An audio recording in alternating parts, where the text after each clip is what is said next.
مسجد میں کھانے پینے سونے اور یا سحری افطاری کرنے یہاں تک کہ آب زمزم یا دم کیا ہوا پانی پینے کی بھی شرعن اجازت نہیں ہے۔ البتہ اگر اعتکاف کی نیت ہوگی تو یہ سب چیزیں جو ہے وہ جائز ہو جائے گی۔ اعتکاف کی نیت بھی صرف کھانے پینے یا سونے کے لیے نہیں ہونی چاہیے، بلکہ اس کا جو مقصد ہے وہ اللہ کریم کی رضا، اللہ کو راضی کرنے کی نیت۔ فتاوی شامی میں ہے، ایک فتوے کی کتاب ہے، اگر کوئی مسجد میں کھانا پینا سونا چاہے تو اعتکاف کی نیت کر لے، کچھ دیر اللہ تعالیٰ کا ذکر کرے، پھر جو چاہے کرے، یعنی اب چاہے تو وہ کھا پی یا سو سکتا ہے۔ تو جب بھی مسجد میں داخل ہو تو ہمیں اعتکاف کی نیت کر لینی چاہیے۔ پیارے اسلامی بھائیو، درود پاک کے بے شمار فضائل و برکات ہیں۔ آئیے ایک بہت ہی پیاری فضیلت سنتے ہیں۔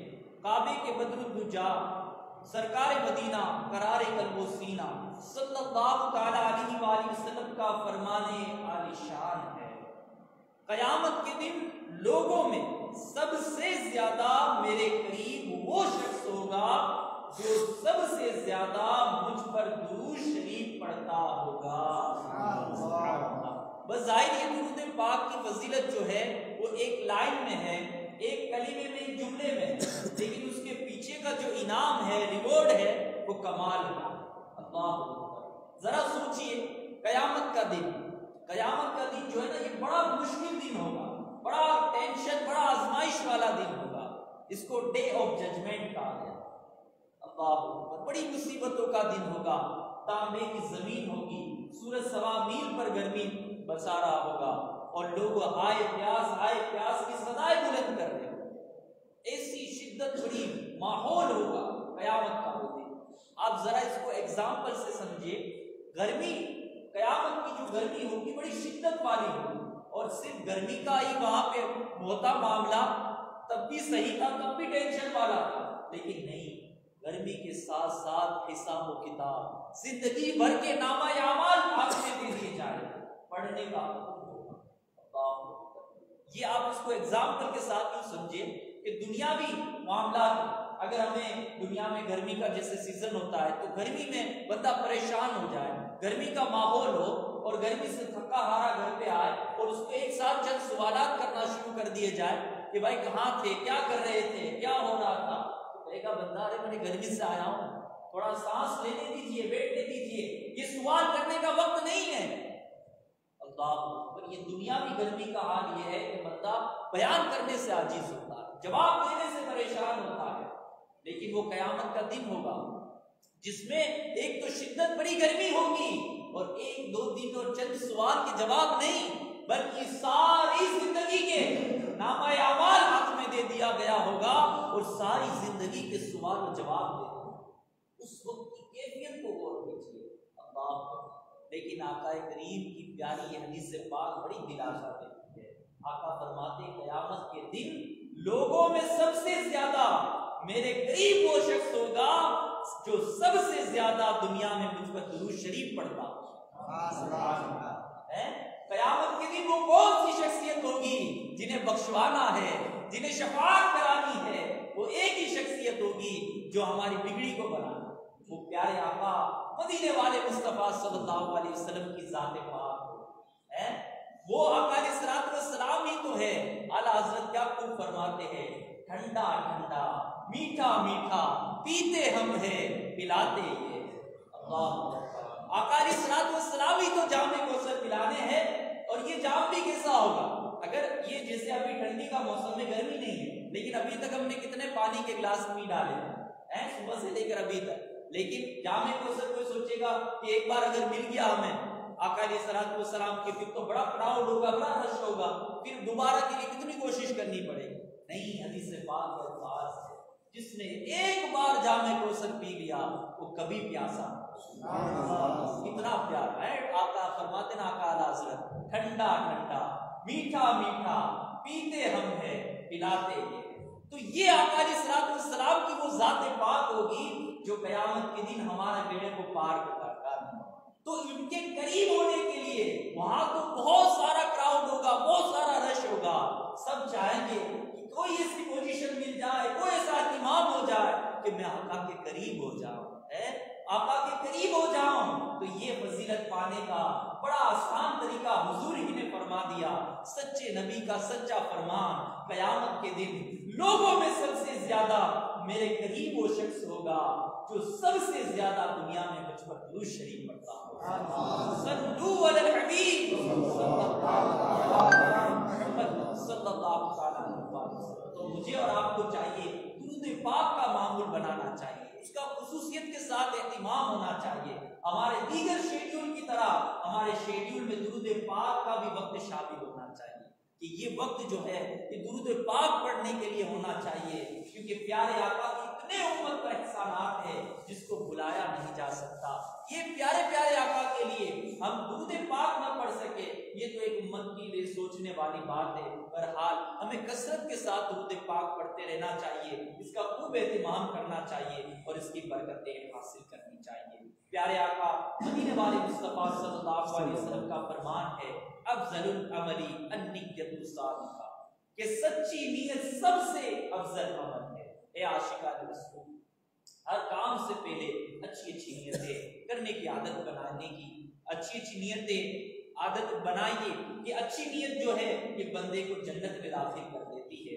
بیان سننے سے پہلے بھی اچھی اچھی نیتیں کر لیجئے، مثلا یہ نیت کیجئے علم دین سیکھنے کے لیے میں پورا بیان سنوں گا، با ادب بیٹھوں گا، دوران بیان سستی سے بچوں گا، اپنی اصلاح کے لیے بیان سنوں گا، جو سنوں گا دوسروں تک پہنچانے کی کوشش کروں گا انشاءاللہ عز و جل۔ صلو علی الحبیب صلی اللہ علیہ وسلم۔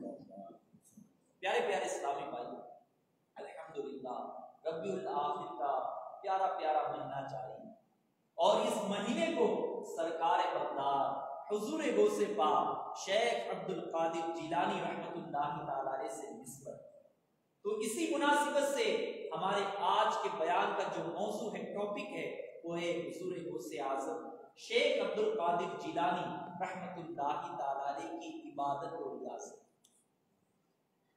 آج کے بیان میں ہم حضور غوث پاک رحمۃ اللہ تعالی علیہ کی عبادت و ریاضت، آپ کی کثرت سے عبادت پر استقامت اور شیاطین سے آپ کے مقابلے، اور اس کے علاوہ مزید آپ کی سیرت کے حوالے سے سنیں گے۔ اچھی اچھی نیت کر کے توجہ کے ساتھ بیان سننے کی کوشش کیجیے گا۔ پیارے پیارے اسلامی بھائیوں، امیر اہل سنت دامت برکاتہم العالیہ کے رسالے صاحب نما جن میں سے ایک خوفناک حکایت سنیے، اور غوث پاک رحمۃ اللہ تعالی علیہ سے استقامت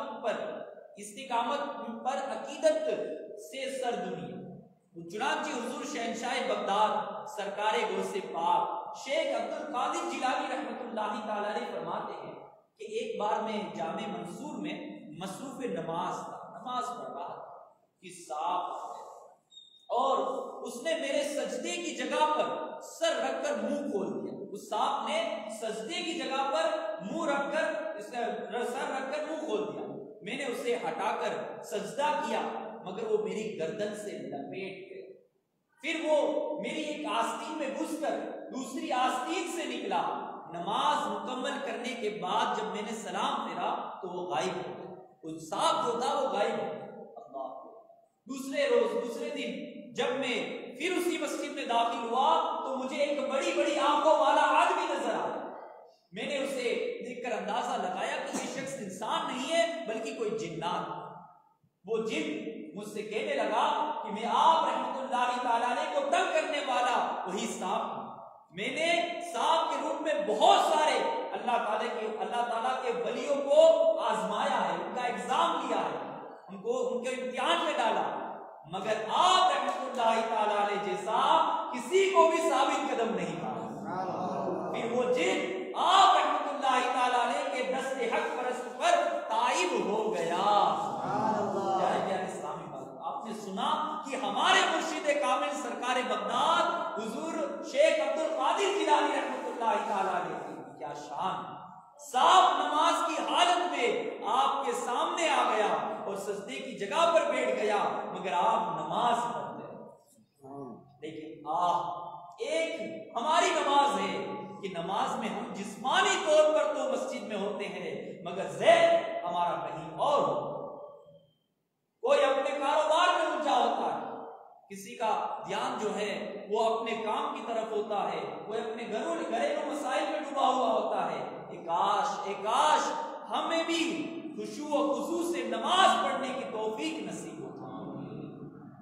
اس واقعے سے یہ بھی معلوم ہوا کہ جنات بھی ہمارے غوث اعظم کے مرید بن جاتے ہیں. آئیے حضور شیخ عبد القادر جیلانی رحمۃ اللہ تعالی علیہ کی زندگی کے چند گوشوں کے بارے میں سماعت کرتے ہیں.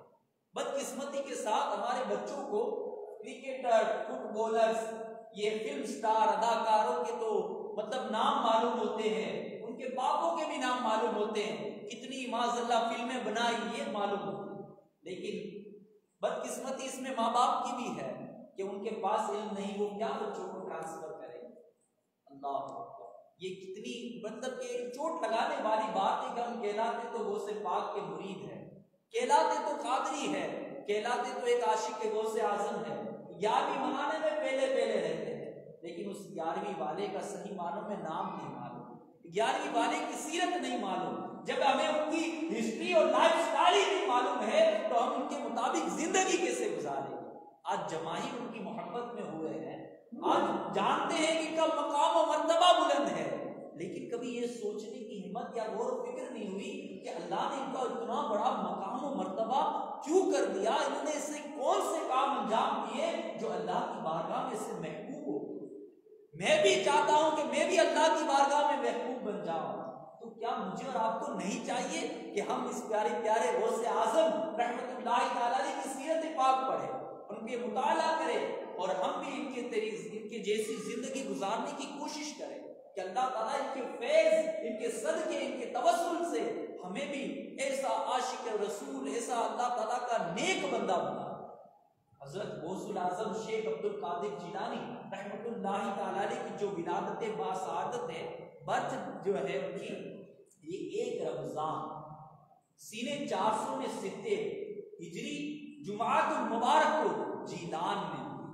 آپ رحمت اللہ تعالی علیہ کی جو کنیت ہے وہ ابو محمد ہے، اور محی الدین، محبوب سبحانی، غوث اعظم، غوث الثقلین وغیرہ آپ کے القابات، آپ کے لقب ہیں.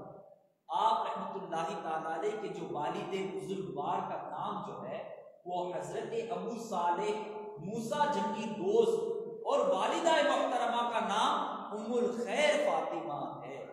آپ والدہ کی طرف سے حسنی اور والدہ ماجدہ کی طرف سے حسینی سید ہے. آئیے آپ کا پیارا حلیہ مبارک بھی سنتے ہیں. آپ کے حلیہ مبارک کے بارے میں حضرت شیخ ابو محمد عبداللہ بن احمد بن قدام مقدسی رحمت اللہ تعالی علیہ فرماتے ہیں کہ ہمارے امام شیخ الاسلام محی الدین سید عبد القادر جیلانی قطب ربانی غوث سمدانی رحمت اللہ تعالی علیہ ضعیف البدن تھے، میانہ قد، فراخ سینہ، چوڑی داڑھی اور دراز گردن اور رنگ گندمی، ملے ہوئے ابرو، سیاہ آنکھیں اور بلند آواز، اور وافر علم و فضل تھے. شیخ ابو عبداللہ محمد بن عبد الفتاح حربی رحمت اللہ تعالی علیہ فرماتے ہیں، آپ سنیں کہ ان کی نمازوں کا عالم کیا تھا. حضرت شیخ محی الدین سید عبد القادر جیلانی قطب ربانی رحمت اللہ تعالی علیہ 40 سال تک خدمت. یہ کون کہہ رہے ہیں؟ یہ عبداللہ محمد بن ابو الفتح حربی کہہ رہے ہیں کہ میں نے غوث پاک کی 40 سال تک خدمت. 40 سال میں تو بندے کو پہچان لیتا ہے، بلکہ 1-2 سفر میں پہچان لیتا ہے کہ میں جس کو اللہ کا ولی سمجھتا تھا وہ کیا نکلا، بلکہ چند گھنٹے کسی کے ساتھ رہنے سے پتہ چل جاتا ہے یہ کتنا پانی ہے. لیکن قربان جائے، یہ فرماتے میں 40 سال ان کی خدمت میں رہا. اس مدت میں آپ نے عشاء کے وضو سے صبح کی نماز پڑھتے تھے، اور آپ کا معمول تھا، آپ روزانہ معمول تھا کہ جب بے وضو ہوتے تھے اسی وقت وضو فرما کر 2 رکعت نماز نفل پڑھ لیتے تھے. اللہ، اور یہ غوث اعظم ہے. ان کے چاہنے والے وضو تو دور کی بات ہے، غسل فرض ہو جائے پتہ نہیں ہوتا غسل کس طرح سے کیا گیا. اور یہ غوث پاک ہے جن کا وضو کبھی بے وضو نہیں ہوتے تھے، وضو بے وضو ہوتے فوراً وضو کر لیتے.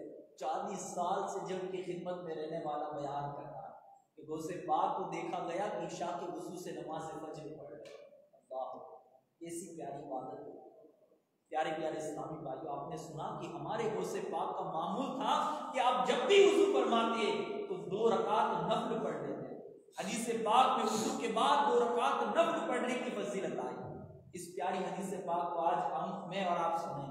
کاش میرا اور آپ کا بھی ایک ذہن بن جائے، اس 11ویں والے آقا کی نسبت سے ہم بھی کچھ لے جائیں کہ میرے پیارے غوث پاک کا یہ معمول تھا.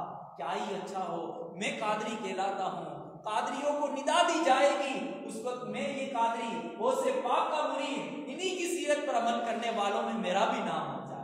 کہ غوث پاک کا معمول تھا کہ جب وضو کرتے تھے تو 2 رکعت نفل پڑھ لیتے تھے. کاش میرا اور آپ کا بھی ذہن بن جائے کہ جب 2 رکعت وضو کر کے مکروہ وقت نہ ہو تو 2 رکعت نفل نماز پڑھ لے.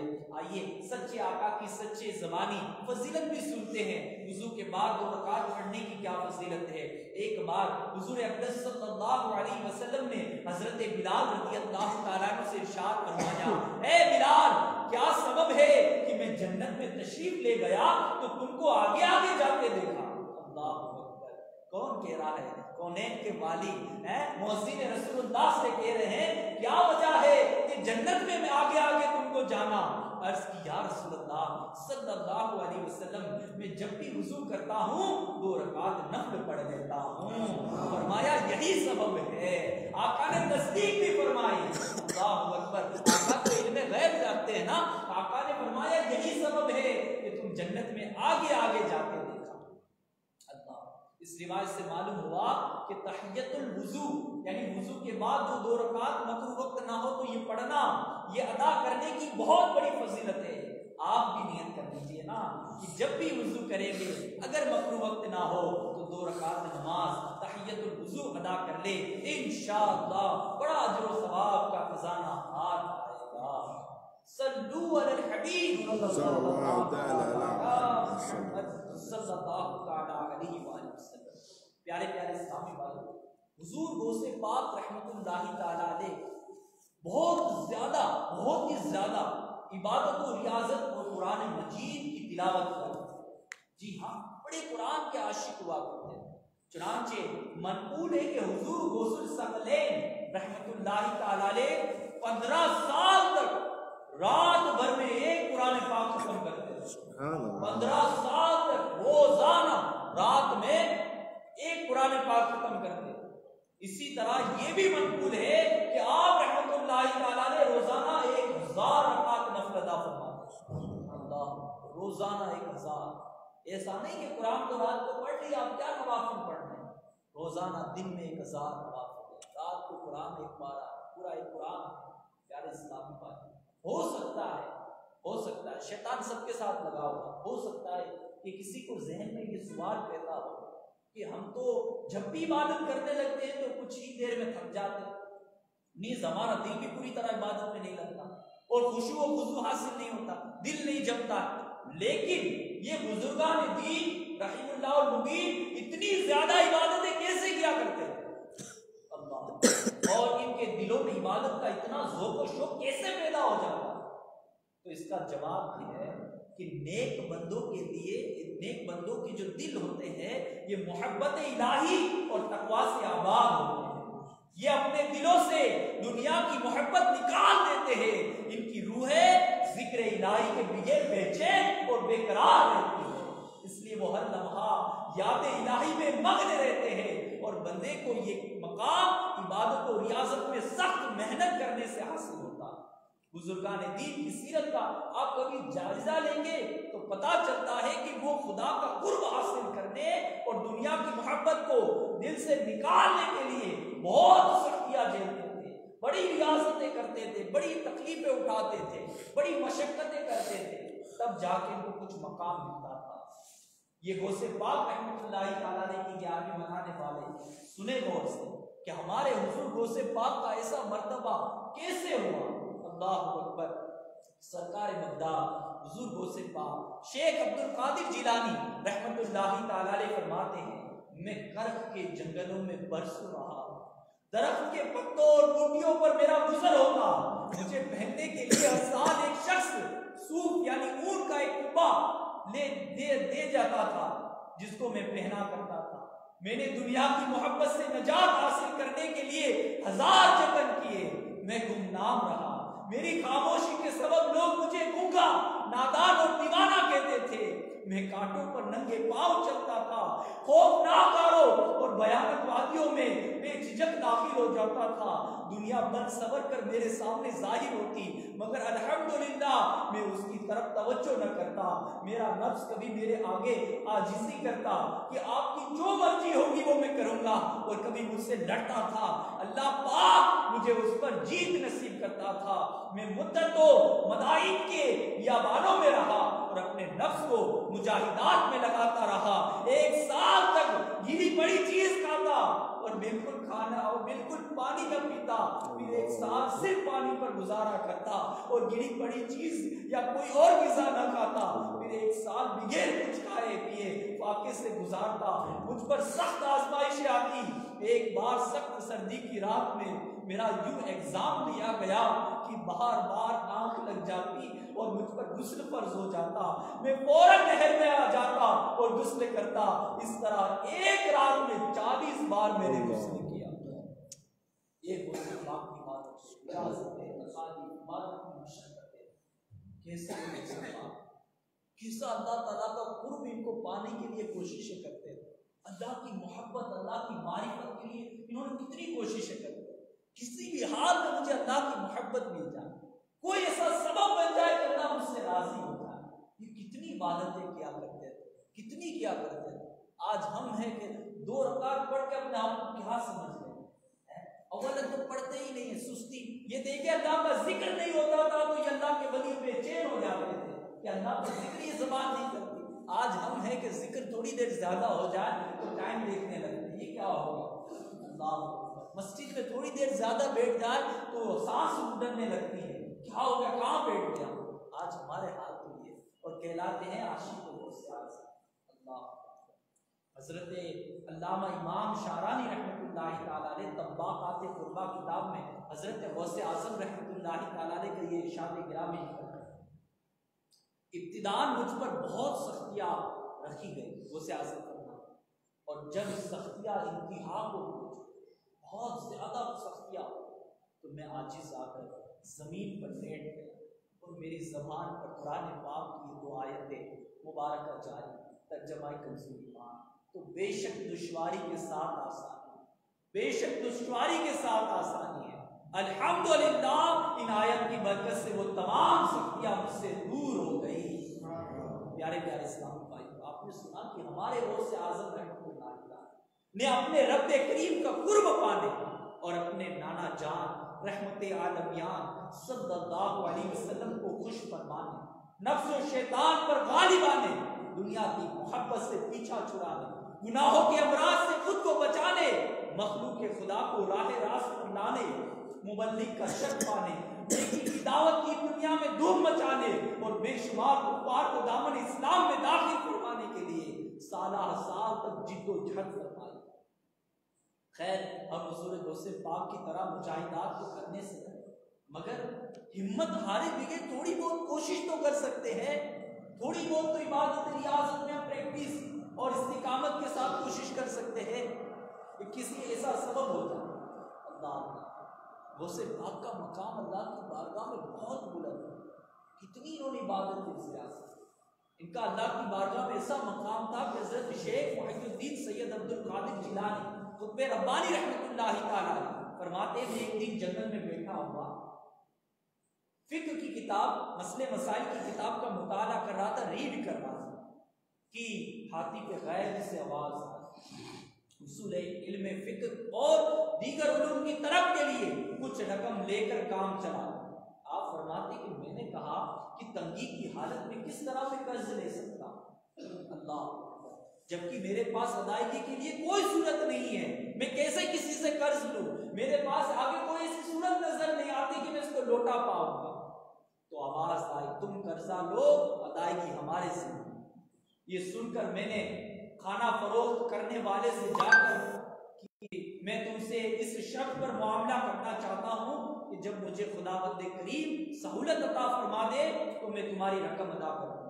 یہ سن کر اس نے رو کر عرض کی کہ میرے آقا میں ہر وہ شے ہر وہ چیز پیش کرنے کو تیار ہوں جو آپ طلب فرمائیں۔ چنانچہ میں اس سے ایک مدت تک 1.5 روٹی اور کچھ سالن لیتا، لیکن مجھے یہ شدید پریشانی ہر وقت لاحق رہتی کہ جب میرے اندر یہ طاقت ہی نہیں ہے تو میں یہ رقم کہاں سے ادا کروں گا۔ اس پریشانی کے عالم میں مجھے ہاتھی پہ غیبی سے آواز آئی کہ فلاں مقام پر چلے جاؤ، وہاں جو کچھ ریت میں پڑا ہوا مل جائے اس کو لے کر کھانے والے کا قرضہ ادا کر اور اپنی ضروریات کی بھی تکمیل کرتے رہو۔ چنانچہ جب میں بتائے ہوئے مقام پر پہنچا تو وہاں مجھے ریت پر پڑا ہوا سونے کا ایک بہت بڑا ٹکڑا ملا، جس کو میں نے لے کر ہوٹل والے کا سارا حساب پورا کر دیا۔ پیارے پیارے اسلامی بھائیو، آپ نے سنا کہ ہمارے غوث اعظم رحمت اللہ تعالیٰ نے پر کس قدر سختیاں اور مصیبتیں آئی، لیکن آپ رحمت اللہ تعالیٰ نے صبر سے کام لیتے ہوئے استقامت کے ساتھ عبادت ریاضت میں وہ مشغول رہے۔ یہ دیکھیے ان کا قرض، ان کا جو معاملات ہے، یہ اللہ تعالیٰ کیسے نظام کو بنا دے کہ ان کے لیے اس طرح سے سختیاں پریشانیاں کے بعد بھی آسانی دیتے۔ قرآن پاک بڑے ہم بے باک بنتے ہیں نا، صرف ہم مطلب کی باتیں نکالتے ہیں۔ جب بعض اوقات کسی کو کہا جاتا ہے کوئی نیکیوں کی طرف نیکی کی دعوت دی جاتی ہے، گناہ سے برائی سے منع کیا جاتا ہے، تو بڑی بے باکی کے ساتھ کیا جاتا ہے اللہ معاف کرنے والا، اللہ معاف کرے، بے شک اللہ معاف کرنے والا ہے، اللہ غفور رحیم ہے، بے شک مہربان ہے۔ وجہ کیا بتاتے؟ پھر اس کو یہ دلیل دی جاتی ہے کہ آپ غور کیجئے کہ اللہ تعالیٰ نے رزق کا جو ذمہ ہے، رزق کا روزی دینے کا، وہ اپنے فضل و کرم سے اپنے ذمے کرم پر لیا کہ میں زمین پر ہر دیکھنے والے کا رزق اپنے ذمے لیتا ہوں۔ یہ اللہ نے اپنے فضل و کرم سے اپنے اوپر نافذ کیا، یہ اللہ تعالیٰ کا کرم ہے۔ لیکن کبھی کوئی ایسی ایک آیت نہیں دکھا سکتے جس میں اللہ تعالیٰ نے یہ فرمایا ہو کہ میں نے سب کی مغفرت کی ذمہ لی، بخشش و مغفرت کا ذمہ لی۔ ارے جس چیز کا اللہ تعالیٰ نے ذمہ لے لیا ہے کہ رزق پہنچنا ہی پہنچنا ہے، اس کے لیے ہم ہاتھ پیر مارتے رہتے، اس کے لیے ہم ڈھیروں کوششیں کرتے رہتے، اور جس چیز کا اللہ نے ذمہ ہی نہیں لیا ہے اس کے لیے ہم بے پرواہ، اللہ معاف کرنے والا۔ تو یہ قرآن و حدیث میں جو عذابات ہے، وعیدات ہیں، کس کے لیے؟ یہ جو فضائل ہے وہ کس کے لیے؟ اللہ۔ ہم سوچے اللہ کی صفت جو ہے رزاق، رزق دینے والا، اس پر تو ہماری نظر ہے کہ اللہ رزق دینے والا، پھر بھی ہم پتا ہے اللہ کی ذات رزاق کے رزق دینے والا ہے، پھر بھی ہم ہاتھ پیر مارتے، کاروبار کرتے، نوکریاں کرتے، بے شک کوئی حرج نہیں کرے، لیکن اللہ تعالیٰ کی جو صفات ہے غفور، رحمان، مہربان، اس کی طرف بھی نظر کر کے اپنے آپ کو نیکیوں میں بڑھائے نا۔ جب رزاق کی صفت پر دیکھ کر ہم روزی پر ہاتھ پیر مارتے ہیں، تو جب غفور، مہربان، رحمان یہ والی صفت پر دیکھ کر ہم نیکیوں میں کیوں ہاتھ پیر دیں؟ یہ بھی تو چاہیے کہ اللہ تعالیٰ کی یہ بھی تو صفت ہے، لیکن ہمارا نفس جو ہے نا بڑا شرارتی بنا ہے۔ وجہ یہی ہے ہم نے اس کو ڈھیٹ بنا دیا، شیطان نے ہم پر غالب آ گیا۔ یہ اللہ والے سے ہوتے تھے کہ شیطان اور نفس سے مقابلہ کیا کرتے، ان کے وار کو ناکام کر دیتے، نفس کو سزا دیتے تھے، بھوکے رہتے تھے، عبادتوں میں کوششیں کرتے تھے۔ لیکن آج ہم ہیں کہ ہمارا نفس جو کہتا ہے، شیطان نے ہم کو فٹ بال کی طرح بنا دیا، جہاں چاہتا ہے لات مارتا، جہاں چاہتا ہے لات مارتا، پکچر کی طرف، فلموں کی طرف، گانوں کی طرف، جب چاہے تب لات مار دیتا ہے، اور ہم جو ہے فٹ بال بنے اس کی لاتیں کھا رہے ہیں، جب چاہے تب مارے، پتا نہیں کہ ہم کی اچھل جو ہے کہیں ہم جہنم میں نہ پھینک، کہیں شیطان ایسی لات مارے کہ پورا فٹ بال جو ہے وہ جہنم میں نہ جائے۔ ہمیں ڈرتے رہنا چاہیے، اور ان بزرگان دین کی سیرت ہمارے ذہن میں ہونی چاہیے، اس پر عمل کرنے کا بھی ذہن ہونا چاہیے کہ کیسے اللہ والے۔ یہ مزار میں جانے کا ایک بہت بڑا فائدہ یہ بھی ہے، اور یہ الحمدللہ اہل سنت والجماعت کی قسمت میں آیا ہے کہ جب ہم مزار میں جاتے ہیں نا تو یہ ایک بہت بڑا فائدہ ملتا ہے کہ ان کی زندگی ہمارے سامنے آ جائے۔ یہ مزار میں گئے تو ان کی زندگی ہمارے سامنے ہے کہ آپ دور و دراز سے سفر کر کے آج ہم اس مقدس مزار پہ حاضری دی ہے، تو ان کا کوئی اسٹیٹس اللہ کی بارگاہ میں ہے، انہوں نے اپنی زندگی کو اللہ اور رسول کی رضا میں گزارا۔ تبھی تو آپ دور و دراز سے صرف مزار کے لیے آئے ہیں، ان کا فیض لینے کے لیے آئے ہیں، اور یہاں سے ملتا ہے تو یہ کیوں کر ملا؟ کیا معاذ اللہ گناہ بڑی زندگی گزارنے سے ملے گا؟ نہ پیارے صاحب، بڑی مختصر سی زندگی، اس کو غنیمت جانا، بڑی مختصر سی زندگی۔ تو پیارے اسلامی بھائیوں، میں عرض کر رہا تھا کہ ہمارے غوث اعظم رحمۃ اللہ تعالیٰ علیہ کی بڑی عبادت و ریاضت میں ان کی مشقت تھی، بڑی انہوں نے ریاضتیں کی۔ اللہ پاک نے آپ رحمۃ اللہ تعالیٰ علیہ کا وہ غیب سے رزق عطا فرمایا۔ یاد رہے کہ اللہ پاک اپنے بندوں پر مصیبتیں نازل فرما کر ان کی آزمائش فرماتا ہے، ان کا ایگزام لیتا ہے۔ اگر وہ ان پر صبر کرتے ہیں تو یہ مصیبتیں ان کے درجات کی بلندی کا سبب ہے، جیسا کہ حضرت ابو ہریرہ رضی اللہ تعالیٰ عنہ سے روایت ہے، نور کے پیکر تمام نبیوں کے سرور صلی اللہ علیہ وسلم نے فرمایا، اللہ پاک جس کے ساتھ اتنی پیاری حدیث سے پاک، میٹھی میٹھی حدیث ہے کہ اللہ پاک جس کے ساتھ بھلائی کا ارادہ فرماتا ہے اسے مصیبت میں مبتلا فرما دیتا ہے۔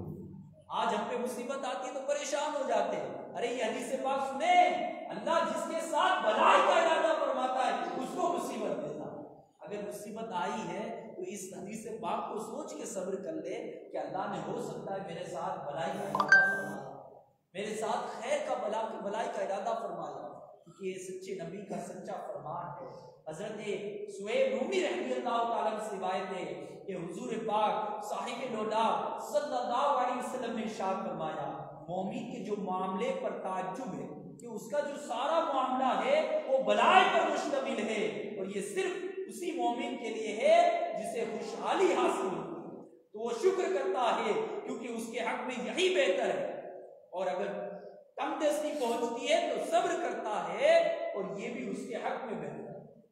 یعنی دونوں پہلو بیان کیے کہ یہ اس کے لیے بہتر ہے۔ امیر المومنین حضرت سیدنا علی المرتضیٰ کرم اللہ تعالیٰ وجہ کریم نے فرمایا، میں تم کو اللہ پاک کی کتاب میں سب سے افضل آیت کی خبر دیتا ہوں جو ہمیں رسول اللہ صلی اللہ علیہ وسلم نے ارشاد فرمایا۔ کیا ہے وہ آیت کا ترجمہ کنز العرفان، اور تمہیں جو مصیبت پہنچتی ہے وہ تمہارے ہاتھوں کے کمائے ہوئے اعمال کی وجہ سے ہے، اور بہت کچھ تو وہ معاف فرما دیتا ہے۔ حضور اکرم صلی اللہ علیہ وسلم نے ہمارے سامنے یہ آیت تلاوت کرنے کے بعد ارشاد فرمایا، اے علی میں اس کی تفسیر بیان کرتا ہوں، تمہیں دنیا میں جو بیماری، سزا یا کوئی بلا پہنچتی ہے وہ اس سبب سے ہے جو تمہارے ہاتھوں نے کمایا، تو اللہ پاک اس سے بہت زیادہ قریب ہے کہ آخرت میں دوبارہ سزا، اور اللہ پاک جب دنیا میں تم سے گناہ معاف فرما دیے تو وہ اس سے بہت زیادہ حلیم ہے کہ وہ معاف کرنے کے بعد سزا دیتا ہو۔ یعنی دنیا میں سزا دے دیا تو فنش، اب آخرت کے لیے نہیں۔ پیارے پیارے اسلامی بھائیوں، بیان کرتا حدیث پاک سے ہمیں یہ درس ملتا ہے، اگر ہم پر بھی کوئی مصیبت آ جائے تو بے صبری کا مظاہرہ کرنے کے بجائے ہم سے ہر ایک کو یہ ذہن بنانا چاہیے، ہر ایک کو یہ ذہن بنانا چاہیے کہ شاید میری برائیوں کی سزا آخرت کے بجائے مجھے دنیا ہی میں دے دی جا رہی۔ اس طرح امید ہے کہ صبر جو ہے وہ آسان ہو جائے، اور جو صبر کا ثواب ہے وہ کامیاب ہو جائے گا کمانے۔ خدا کی قسم، مرنے کے بعد ملنے والی سزا کے مقابلے میں دنیا کی سزا انتہائی آسان ہے۔ دنیا کی مصیبت آدمی برداشت کر ہی لیتا ہے، مگر آخرت کی مصیبت برداشت کرنا ناممکن ہے۔ لہذا جب بھی کوئی آفت آ پڑے، خواہ طویل عرصے تک بے روزگاری یا بیماری دور نہ ہو یا مسائل حل نہ ہو، تو ہمت نہ ہو اور ہر موقع پر صبر سے کام کرو، انشاءاللہ اس کی برکتیں حاصل ہوگی۔ ورنہ آخرت کا جو سزا ہے وہ بڑی ہولناک ہے۔ کتابوں میں آتا ہے کہ قیامت کے دن جو ہے جہنمیوں میں سب سے جو کمتر عذاب ہے، جس کو ہلکا عذاب کہا گیا ہے، وہ یہ ہے کہ گنہگار کو آگ کی جوتیاں پہنائی جائے گی جس سے اس کا مغز جو ہے وہ ابل پڑے۔ یہ سب سے ہلکا عذاب اللہ تعالیٰ کے نزدیک ہے، ورنہ کوئی عذاب ہلکا نہیں ہے۔ یہ اللہ تعالیٰ اس عذاب کو ہلکا بتا رہا ہے۔ آپ سوچئے، لیکن جہاں پہ قرآن مجید میں عذاب العلیم، عذاب العظیم کا ذکر ہے کہ ان کو بڑا عذاب دیا جائے گا، دردناک عذاب دیا جائے گا، جھوٹ بولنے والے کو بڑا عذاب، زنا کرنے والے کو بڑا عذاب، انکساروں کا عالم کیا ہوگا؟ اس وقت جہنم کی تپش، جہنم کا عذاب ہم جیسے نازک لوگ کیسے برداشت کر پائے؟ کبھی اس معاملے میں غور کیا؟ گناہ کرتے دیر نہیں لگاتے ہیں، نیکیاں کرنے میں لاکھ سوچتے ہیں، ارے جاؤں کہ نہیں اجتماع ہے آج جمعرات، ارے پتہ نہیں کتنی دیر بیٹھنا پڑے گا، ارے 3 دن کا مدنی قافلہ ہے، پتہ نہیں کتنا وقت چلا جائے گا، ارے نیکیوں میں لاکھ سوچتے ہیں اور گناہ کرنے کا جیسے جی چاہے پہلے کر دیتے ہیں، ذرا بھی سوچتے نہیں ہے کہ میرا رب مجھے دیکھ رہا ہے، بند کمرہ ہے، اندھیرا ہے، کوئی نہیں دیکھ رہا، موبائل میرے پاس ہے۔ ارے اللہ کے بندے، اس رب کے حضور حاضر ہونا ہے، نامہ اعمال ہاتھ میں دیا جانا ہے، ادھر بہت سے پاک بھی موجود ہوں گے، پیارے آقا بھی ہوں گے، جس کا دم بڑھنے والے مرید کرتے تھے، پیر کرتے تھے، وہ پیر صاحب بھی ہوں گے، ماں باپ سے ڈر کر چھپ چھپ کے گناہ کرتے تھے، وہ ماں باپ بھی موجود ہوں گے، دوستوں میں بڑے اچھے کہلاتے تھے، ہاں وہ دوست بھی ہوں گے، ارے لوگ تو تم کو امام داڑھی والا مانتے تھے، مبلغ مانتے تھے، نیکوکار مانتے تھے، ارے مسجد میں جاتے تھے تو عزت کے ساتھ بٹھاتے، ہاتھ چومتے تھے، ہاں وہ لوگ بھی موجود ہوں گے، ان سب کے سامنے اعمال نامہ سنایا جائے، وہ بند کمرے والے بھی گناہ سنائے جائے۔ کبھی سوچو تو صحیح اس وقت کیفیت کیا ہو، کیسے سنا پائیں گے؟ اللہ نہ کرے یہ نامہ اعمال ان کے ہاتھ میں دے دیا گیا تو ہمارا کیا بنے گا؟ اس وقت کیا ہوگی؟ لہٰذا ابھی وقت نہیں، ابھی سانسیں باقی ہے پیارے اسلامی بھائی، موت جو ہے نا وہ ہمیں ہر گھڑی ہم کو خبر دے رہی ہے، موت آنی، موت کا انکار کوئی نہیں کرتا، کوئی مذہب جو ہے وہ موت کا انکار نہیں کرتا، دوسری چیزوں میں اختلاف ہے لیکن موت میں کسی کا اختلاف، مرنا سب کو۔ ارے چھوٹے بچے میں پچھلے دن ایک بچے کا انتقال، جا رہا تھا راستے میں، بڑے اس سے میری بات ہوئی، بڑے بڑے منصوبے بنائے ہوئے کہ عبداللہ بھائی میں یوں کروں گا، میں آگے چل کے یوں کروں گا، باقی اس کی اچھی نیتیں تھیں، یعنی عالم بنوں گا، میں یوں کروں گا، وہ کروں گا، یہ کروں گا، میں اس کو سوچ کے رشک کرتا، لیکن چند دنوں بعد مجھے فون پہ خبر آئی کہ وہ بچہ جو 13 سال کا تھا، سائیکل پہ جا رہا تھا، پیچھے سے ٹکر ہوئی، اس کا انتقال، اس کا پورا بھیجا باہر۔ ارے سوچے تو صحیح ہے، میں اور آپ کس خوش فہمی میں ہے کہ میں بھی بوڑھا ہوں گا، میں بھی جوان ہوں گا، مجھے بھی عبادت کرنے کے لیے وقت ملے گا، ہم کتنے ناقدرے ہو گئے ہیں کہ ہم نے اللہ تعالیٰ کی اس پیاری عبادت کو بڑھاپے کے کھاتے میں رکھ دیا۔ ارے ان بزرگوں کو پوچھو جو مسجد میں آ کر کرسی پہ نماز پڑھتے ہیں، ان کو پوچھو سجدے کی لذت کیا ہے، وہ چاہتے ہیں کہ ہم بھی اس عمر میں اللہ کے حضور سجدے میں گریں، ہماری پیشانی اللہ کے حضور کی رہے، لیکن ان کے اعضاء جواب دے، آج جوانی ہے، گرم خون ہے، لیکن اللہ کے حضور حاضر ہونے کے لیے وقت نہیں۔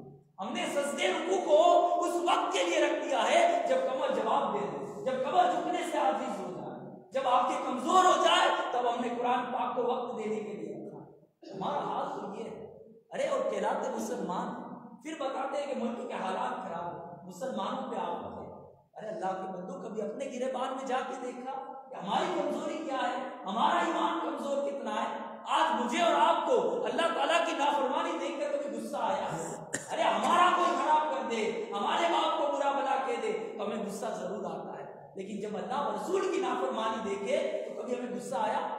ارے ہم بھی ان کے میں شریک ہو جاتے الٹا، کبھی پان کی دکان پہ جائے گانا بج رہا ہوتا ہے، کبھی گنگون بولا، ارے میرے رب کی نافرمانی میں کیسے دیکھ سکتا ہوں اس کو، یہ بے حیائی ہے تماشا میں کیسے دیکھ سکتا ہوں؟ یہ اللہ والے تو وہ ہوتے تھے کہ یہ بڑے بڑے بادشاہوں کے کتار کو توڑ دیتے تھے، وہ بس یہ جب ان کو دربار میں پیش کیا جاتا کہ تم نے میرا کتار کو توڑ دیا تو یہی جواب دیتے تھے کہ تم جس کے حکم سے حکومت کر رہے ہو اس کا حکم ہے یہ ساری چیزوں کو ختم کرنا۔ ان کی ہیبت تھی، ان کا روب تھا، کیونکہ ان کا ایمان مضبوط تھا، ایمان مضبوط، انہوں نے اپنا ایمان کو مضبوط کیا۔ ارے بعض ایسے اولیاء کرام ہوتے تھے جو بیچارے کسی سبب سے نہیں روک پاتے تھے ان برائیوں کو، ان کی پیشاب میں خون آ جایا کرتا، ایسے جلتے تھے اندر سے کہ میں اللہ تعالیٰ کی نافرمانی کو نہیں روک سکا، ایسے ان کا اندر جذبہ جوش ایمان آج ہمارے اندر ختم ہوتا ہے۔ صرف بات کرنے کے، ہم گفتار کے غازی ہیں، کاش کردار کے غازی ہیں۔ گفتار تو بات تو اچھی سے اچھی کر لیتے ہیں، کوئی ہمارے مقابلے میں آ نہیں سکتا، لیکن جب کردار کی بات آتی ہے، جب عملی میدان کی آتی ہے تو ہم پیچھے نظر آتے ہیں۔ ہاں پیارے اسلام بھائیو، آج اللہ تعالیٰ کا شکر ادا کرے کہ بہت سے لوگ بازاروں میں گھوم رہے ہیں، اللہ نے آپ کو اپنے پیارے گھر کے لیے چن لیا، آپ بیٹھ کر علم دین کی باتیں سن رہے ہیں، اللہ کا شکر ادا کرے، غوث پاک کے وسیلے سے دعا کرے مولا بس آج کے بعد اس پیاری 11ویں والے آقا کے صدقے مولا ہم کو ایسی توفیق دے دے کہ بس اب تیری رضا والے کام کریں، گناہوں سے بچنے کا عادی ہو جائے۔ پیارے اسلامی بھائی یقین مانیے ہم اگر موت کو سامنے رکھیں گے نا تو ہمیں یہ سارے کام ہمارے لیے آسان ہو جائیں۔ موت جس کے سامنے پیش نظر ہوگی کہ موت کے بعد کے مراحل، کبھی قبرستان میں اکیلے جانا رات کے 3 بجے سناٹے، بڑی ہوائیں چل رہی ہوتی ہیں جو درختوں سے ٹکرا کر جو آوازیں دے رہی ہوتی ہے نا، بڑی ہولناک آواز ہوتی ہے، بڑوں بڑوں کی ہوا مطلب وہ ٹائٹ ہو جاتی ہے، وہاں جاتے قبرستان میں ایسے حالات وہاں پہ اکیلا سلا، ہاں چل جائیں گے لوگ سلا، اس وقت کی کیفیت سوچا، منکر نکیر کے جو سوالات کی وقت سختی، اس وقت کے آزمائشی معاملات، پھر عذاب کا سلسلہ، کون سی ایسی نیکی ہے یار وہ تو کرے ہمارے پاس جس کا صدقہ جس کا توسل ہم پیش کر پائے؟ کیا میرے اور آپ کے پاس ایسی کوئی نیکی ہے جس کے حضور ہم جنت کی طلبگار ہیں؟ ہم جس کے صدقے جس کے ایسی کوئی نیکی ہمارے پاس ہم نے کیا ہو جو اللہ کے حضور حاضر کرے مولا یہ نیکی کر کے آ؟ ارے جو نیکیاں کی ہے وہ بھی ریاکار کی نظر ہوگی، ریا کی نظر ہوگی، دکھاوے کے لیے کی ہے، لوگوں کو بیان کر دیا، ارے آج تو میری آنکھ نہیں کھلی، میں تو دیر سے اٹھا تہجد کے لیے اٹھا تھا، پھر تہجد کے بعد قرآن پاک بھی پڑھنا تھا، پھر صبح درود بھی پڑھا، پھر سویا تو آنکھ لگ گئی۔ ارے اتنی تو نیکیاں گنوا دی لوگوں کی ایک واہ مچانے کے، بس اس نے واہ کہہ دیا، آپ کا یہی حساب ہے۔ کیسے ہم مطلب ہے یار پیارے اسلامی بھائیوں، مہربانی کر کے مجھے اور آپ کو چاہیے کہ ہم اپنی آخرت کو پیش نظر رکھیں۔ دعوت اسلامی کا اتنا پیارا ماحول ہے نا جو ہمیں آخرت کی فکر دلاتا ہے، لیکن بدقسمتی کے ساتھ شیطان کب چاہے کہ یہ لوگ دعوت اسلامی کے ماحول میں جائیں، اجتماع کی تعداد کو بڑھائے، وہاں پہ شریک ہو اور یہ مسلمان نیک بن جائے، میری تو یہ شیطان کہے گا کوشش ہے کہ ان لوگوں کو ناکام کرنا ہے، ان کے اخلاق ان کے بزرگان دین کو کتاب کو بلانا ہے۔ یہ کیا ہو رہا ہے دعوت اسلامی والے جو غوث پاک کی سیرت کو بیان کر کے ان کے اندر جوش ایمانی پیدا کر رہے، ان کے اندر سیرت مصطفیٰ سیرت بزرگان دین کو اجاگر کر رہے ہیں، یہ شیطان کے وعدوں میں ناکام کرتا ہے۔ شیطان لاکھ کوشش کرے گا ہمیں بہکانے، لیکن پیارے اسلامی بھائیوں ہمیں جو ہے مضبوط ہونا ہے، ہمیں جو ہے نیکیوں میں آگے بڑھنا ہے، بچی کچی زندگی جو ہے نا وہ دین کے لیے گزارنا، بہت اپنے لیے گزارنا، بہت گناہ کر لیے، بس اب اللہ کو حضور توبہ مولا اب جو بچی کچی زندگی ہے وہ تیری رضا کے لیے تیری دین کی خدمت کرنا چاہتا ہے۔ قیامت کے دن جب تیرے خادم تیرے دین کے خادموں میں نام ہو تو آخر میں کم از کم میرا بھی نام کہ مولا تیرے دین کے خادم میں ہم بھی، ارے دوسری جگہ اور خدمت میں ہم فرسٹ ہو جاتے ہیں، لیکن دین کی خدمت کی بات آتی تو بڑے پیچھے نظر آتی۔ وجہ ایک یہ تھی کہ ان میں دین سے دوری، ہمیں اس کی اہمیت نہیں، ہم اس کو معمولی سمجھتے ہیں، یا سمجھتے ہیں تو علماء اور مولویوں کے لیے سمجھتے ہیں کہ یہ کام ان کا ہے، ہمارا نام ہے۔ اللہ تعالیٰ نے قرآن کریم میں ارشاد فرمایا تم بہترین امت ہو جو لوگوں میں ظاہر ہوئی، تم نیکی کا حکم دیتے ہو اور برائی سے منع کرتے ہو۔ بہترین امت کا لقب اس امت مصطفیٰ صلی اللہ علیہ وسلم، وجہ بھی بیان کر دی اللہ نے، کیوں؟ کیونکہ تم نیکی کا حکم دیتے ہو اور برائی سے منع کرتے ہو۔ اور جب کتابوں میں آتا ہے کہ جب یہ امت نیکی کا دعوت دینے اور برائی سے منع کرنا چھوڑ دے گی ان پر ظالم بادشاہ مسلط کر دیا جائے، ان کے بڑوں کی دعائیں قبول نہیں ہوگی۔ آج یہ ہو رہا ہے، ظالم بادشاہ جو مسلط ہے بڑوں کی دعاؤں میں نہیں، وجہ ہم نے پیار سے، کاش کاش کاش ہم جو ہے ایسے مطلب کہ پکے ہو جائے دین میں، ایسے مضبوط ہو جائے کہ ہمیں لالچ ہو جائے، جس طرح ہمیں پیسوں کی لالچ ہوتی ہے، کوئی پیسہ دے اگر یہ لو پیسہ یہ کام کر دو تو ہم کر دیتے، یہ فطری چیز ہے، شیطانی وار ہے، کیونکہ ہمیں دنیا سے بڑی محبت ہوتی ہے۔ آپ کو پتہ ہے کہ ہم جیسے کہ یہ مثال کے طور پر یہ آئی پیڈ اگر میں بناؤں گا نا، یہ آئی پیڈ بنانے کے بعد میں اس کی تعریف کروں گا کہ یہ میں نے بنایا